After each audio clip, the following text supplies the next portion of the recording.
يا من يرى يا من يرى مد البعوض جناحها في ظلمة الليل البهيج. Alhamdulillahi Rabbil Alamin. Wabihi nasta'inu ala umurid dunya waddin. Wa ala alihi wa ashabihi ajma'in. Amma ba'd.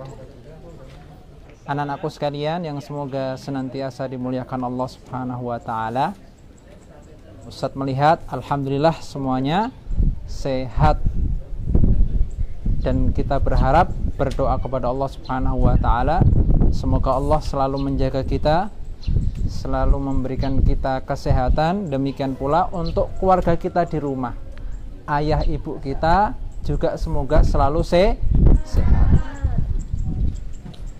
Anak-anakku sekalian yang semoga dimuliakan Allah Subhanahu wa ta'ala, hari ini Ustadz diberi amanah sama Bapak Kepala Sekolah untuk menyampaikan materi, yakni pembekalan menghadapi bulan Ramadan. Besok insya Allah kita berpuasa, ya. Maka hari ini sebelum besok berpuasa, kita belajar dulu. Kita belajar supaya puasa kita besok sampai akhir bulan Ramadan berpahala dengan pahala yang sempurna. Anak-anakku sekalian yang semoga dimuliakan Allah Subhanahu wa ta'ala, sebelum Ustadz menyampaikan yakni materi kita, sebelumnya Ustadz mengajak kalian untuk terus dan banyak bersyukur kepada Allah Subhanahu wa ta'ala. Karena begitu banyak nikmat yang Allah Subhanahu wa ta'ala berikan kepada kita, sehingga kalau seandainya kita ingin menghitung nikmat Allah, maka kita tidak akan mampu menghitungnya. Jadi nikmat Allah sangatlah banyak. Kalau seandainya kita ingin menghitung, kita tidak akan mampu menghitungnya. Apa kata Allah? Wa in ta'uddu ni'matallahi la tuhsuha. Jikalau engkau menghitung akan nikmat Allah, niscaya engkau tidak akan mampu menghitungnya. Nah, kewajiban kita hanyalah supaya kita pandai bersyukur. Contoh bersyukur bagaimana? Hari ini anak-anakku sekalian, alhamdulillah semuanya sehat.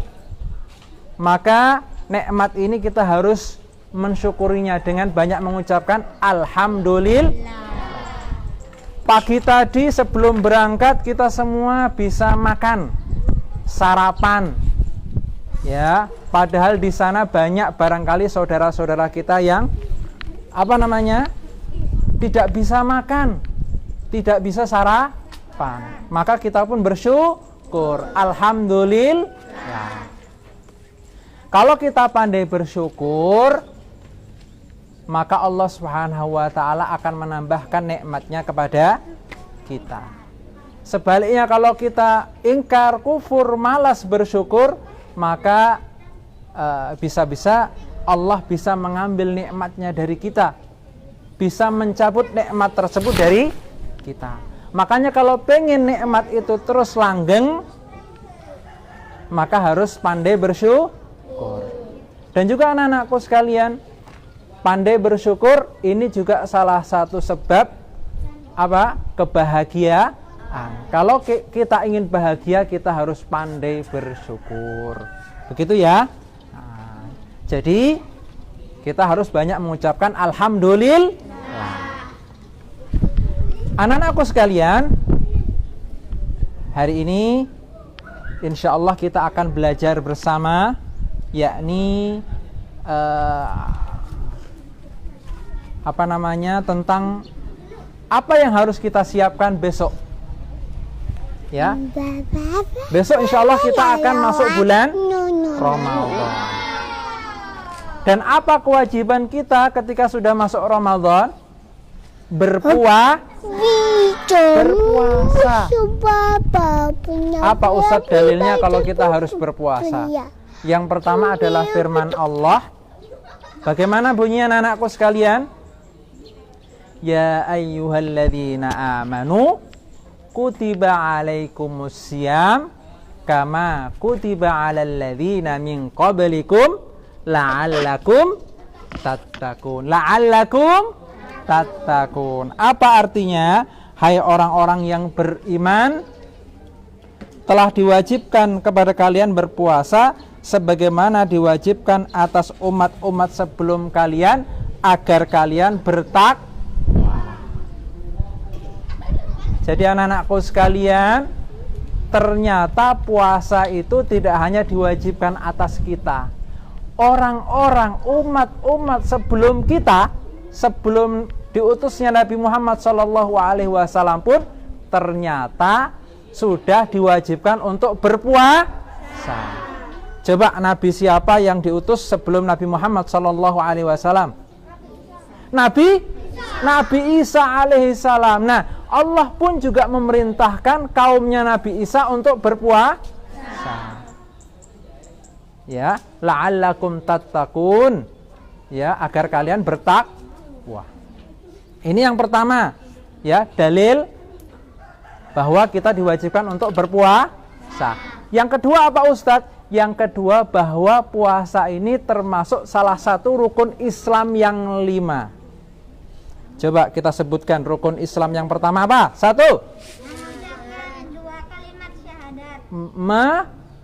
Mengucapkan 2 kalimat syahadat.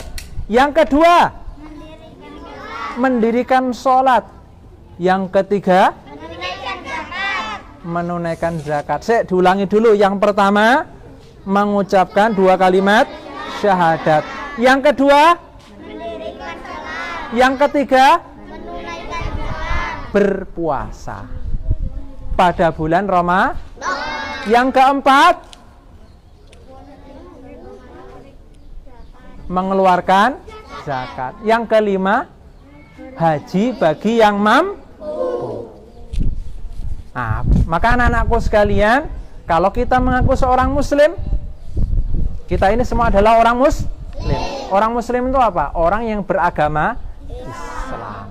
Maka kalau kita mengaku seorang muslim, maka kita wajib berpuasa. Jangan sampai, ngakunya seorang muslim, katanya Islam, tapi di bulan Ramadan malah nggak puasa. Ya, jangan sampai. Atau dia seorang muslim, ngakunya Islam namun tidak sholat. Maka kalau kita mengaku saya adalah orang Islam, aku adalah seorang muslim, maka pertama harus mengucapkan 2 kalimat syahadat, yang kedua menegakkan sholat. Kalau datang bulan Ramadan, dia harus berpuasa selama 1 bulan. Ustadz, apa setiap muslim yang harus berpuasa? Apakah setiap yang beragama Islam harus berpuasa? Bagaimana jawabannya anak-anakku? Tidak. Ternyata ada syarat-syarat yang harus dipenuhi. Apa? Pertama apa? Ya. Pertama, dia adalah seorang muslim yang balik. Yang balik itu gimana Ustadz? Yang sudah dewasa. Yang sudah dewasa. Kurang lebih usianya 12-15 tahun. Atau kalau laki-laki dia ditandai dengan mimpi basah. Mungkin kalau kalian belum ya. Atau tanda-tanda yang lain. Loh Ustadz, kalau aku masih kecil bagaimana? Kalau masih kecil tetap harus latihan puasa. Harus latihan.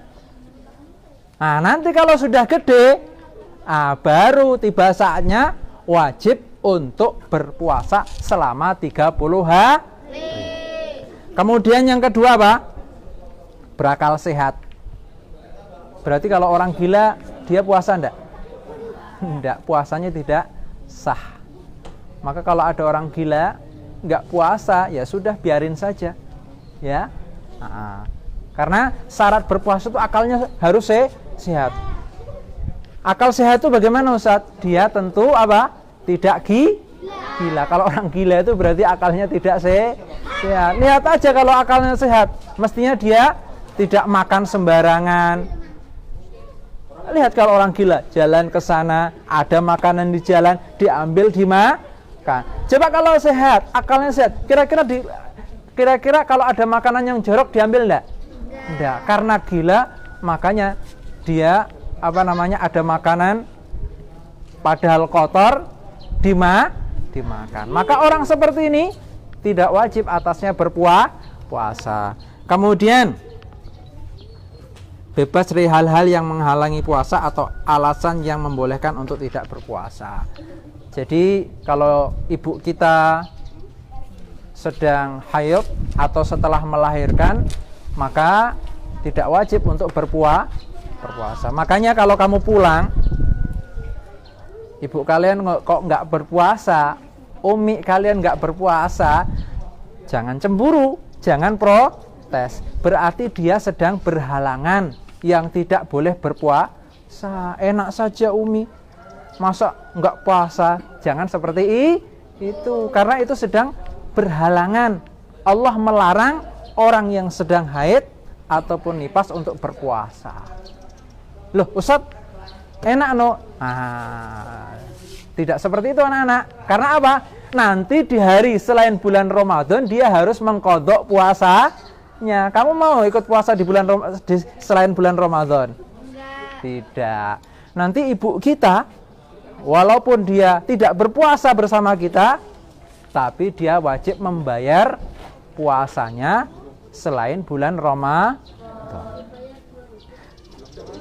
Baik, anak-anakku sekalian, itu syarat seorang muslim yang harus ataupun wajib melaksanakan puasa. Sekarang apa pembatal-pembatal puasa? Ayo, siapa yang bisa menyebutkan? 1. Makan, minum dengan sengaja. Kalau lupa gimana? Dilanjutin puasa. Dilanjutin puasanya apa dilanjutin makannya? Dilanjutin puasanya. Tidak dilanjutin makannya, tapi dilanjutin puasa. Apalagi yang membatalkan puasa?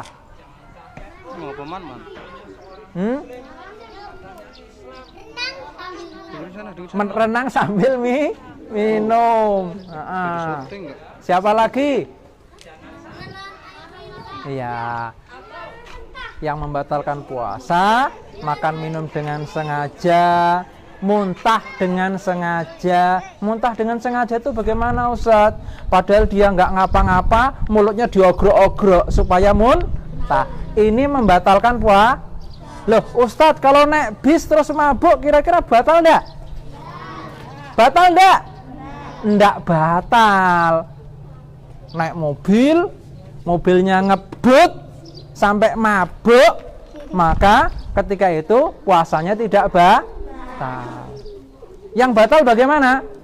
Muntah yang disengaja, padahal dia sehat, nggak ngapa-ngapa, malah mainan jari diogrok-ogrok gitu ya. Nah, ini kalau sampai muntah berarti puasanya batal. Terus Ustaz, kalau batal bagaimana? Ya dia wajib membayarnya nanti di selain bulan Ramadan. Kemudian apa lagi? Ya kalau ibu kita tiba-tiba kok datang bulan atau melahirkan, maka ini juga membatalkan puasa. Kemudian anak-anakku sekalian, ada pembatal yang lain. Puasanya nggak batal, tapi pahalanya yang batal. Ada orang yang berpuasa, dia nggak makan, nggak minum, dia menahan lapar dan dahaga dari setelah sahur sampai waktu buka dia tahan. Tapi puasanya nggak batal, tapi pahalanya yang batal. Kok bisa Ustadz? Iya. Itu sebabnya apa Ustadz? Itu sebabnya karena apa? Dia puasa tapi tidak bisa menjaga mulutnya. Dia puasa tidak bisa menjaga tangannya.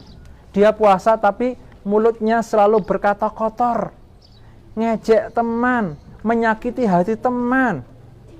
Ini bisa membatalkan pahala orang yang berpuasa. Dia punya tetangga, tetangganya diganggu. Ya, tetangganya lagi istirahat siang, dia malah main petasan, ganggu tetangga. Atau ngelewar tetangga lagi istirahat, kamu lempar gendengnya duak gitu ya. Kaget, ini juga termasuk perbuatan yang bisa-bisa membatalkan puasa kita. Membatalkan pahala puasa. Kan eman, ya enggak? Sudah puasa capek-capek. Ya, tapi pahalanya hilang. Makanya anak-anakku sekalian, supaya ibadah kita sempurna, diterima oleh Allah Subhanahu wa ta'ala, maka selama kita puasa, kita harus menjaga pertama lisan kita. Jangan sampai suka ngejek. Biasanya kalian kalau di kelas suka ngejek temannya sampai temannya nangis. Ini bisa membatalkan pahala puasa. Tangan jangan usil. Ya, tangannya jangan usil. Ayo, yang suka usil, selama puasa jangan sampai usil. Temennya lagi nulis dijiwiti, temennya lagi nulis diklitik-klitik. Ini namanya anak yang usil. Kemudian selama puasa berusaha untuk beramal soleh, terutama tetap menjaga sholat 5 waktu. Rungokno, dengarkan. Jangan sampai kok kita puasa tapi tidak sholat. Ini juga salah. Emang ada Ustadz orang yang seperti itu? Banyak. Ya, ngakunya puasa tapi tidak sholat. Padahal sholat ini juga wajib. Tadi kan kita sudah menyebutkan ya, rukun Islam itu ada berapa? 5. 1, mengucapkan 2 kalimat syahadat, menegakkan sholat, puasa, zakat, haji. Kok dia seorang muslim tidak sholat? Maka tidak bisa dikatakan seorang muslim.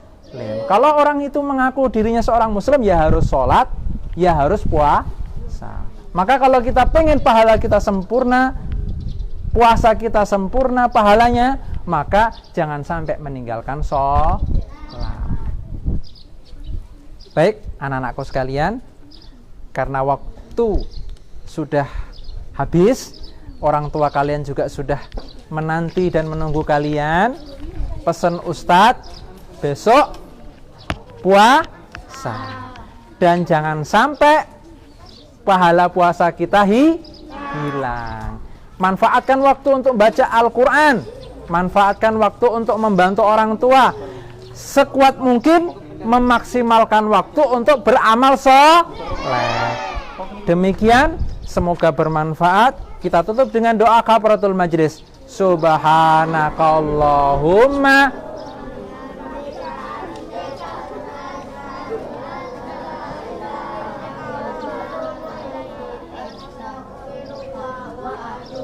Kalau belum tertib belum boleh pulang. Kalau belum tertib belum boleh pulang. Silakan doa kafaratul majlis dengan khusyuk baru boleh pulang.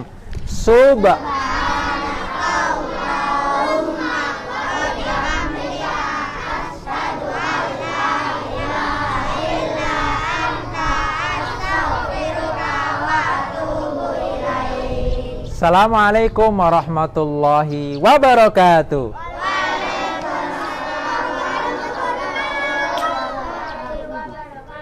Silahkan bubar dengan tenang. Ya man yara matal ba'ud janahaha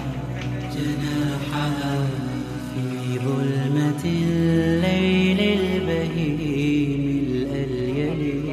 Ya man yara wa yara manaqa 'uruqi هذا القرآن